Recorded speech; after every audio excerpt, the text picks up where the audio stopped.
What's up guys, Jeff Cavalier, ATHLEAN-X.com. So the differences between pull-ups and chin-ups have been covered already on this channel.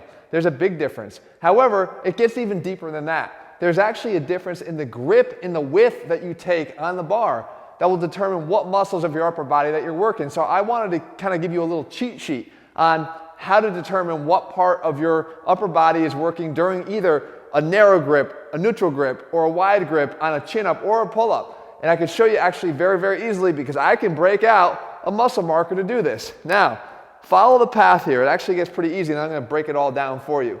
So we're going to talk about here a narrow grip on a pull-up. Then we're going to go to a shoulder width grip on a pull-up here.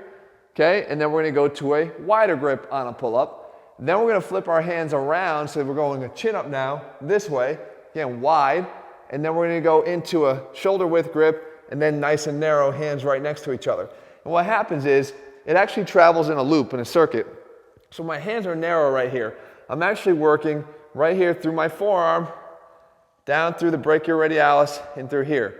Now, as I start to spread them out, this will start to now travel a little bit more up my arm. But it's not going to go bicep, it's going to go more of the brachialis beneath the bicep. Okay, so now we're in here at that shoulder width.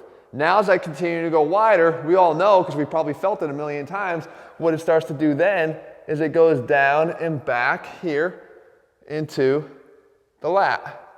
Okay? Now, if I take my wide grip and then I flip it around here, so now we're going underhand, it's still the lats, of course, but what we're going to do is we're going to now have it shift up into the rotator cuff. Okay? Why? Because we're taking our hands, we're externally rotating our shoulders here. So we're getting some of that help from the rotator cuff to be able to do that. So it comes in through here, gets the help. Now as I start to narrow it out, bring it back into the shoulder width a little bit more, it travels back up and around and then down here on the bicep. So now this side, okay? And then as I go in even narrower all the way into here, the tendency is to start to really pull this way and curl. So now of course you start to get some of the forearm flexors on that side too. So you can see that it kind of made its own circuit right here on my arm. And that's kind of what happens. Now it's not in isolation because every time we do a different grip width, we're actually getting all the muscles that I mentioned to kind of work together. But you can favor one area over the other, and that could be very, very important for reasons like an injury or a strength deficit. Guys don't have the strength to do a lot of pull-ups, but they can do chin-ups because they get the assistance of the biceps. So let's look at that one more time and see those different grips in action. You can see here now, I start again, narrow grip, pull-up. And again, we know that that's working the back side of the forearm mostly. We're basically doing a reverse curl, just like this, right? I'm pulling myself to the bar that way as opposed to pulling the bar up this way.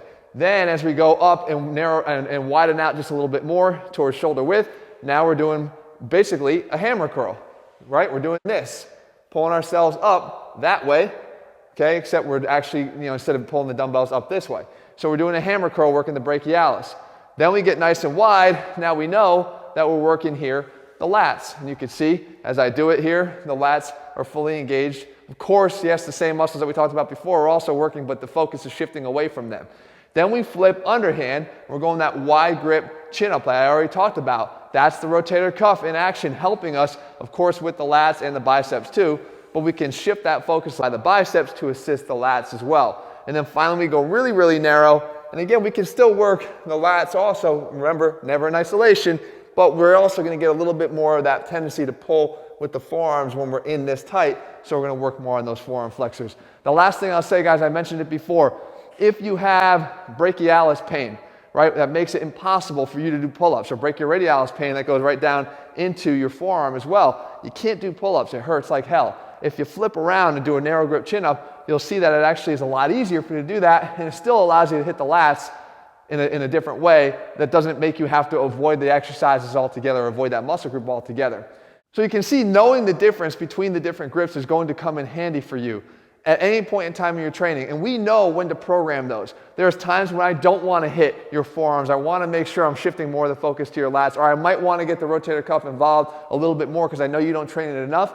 We try to program all these variations into our programs to make sure that you're hitting the muscles the right way at the right time. If you're looking for a program that lays it all out for you, puts the science back in strength, then head to ATHLEAN-X.com and get our ATHLEAN-X training program. Again, muscle markers, if you like them, make sure you leave your comments below. Make sure I'll do more of them if you want me to do those. I have no fear to draw all over my body. No problem.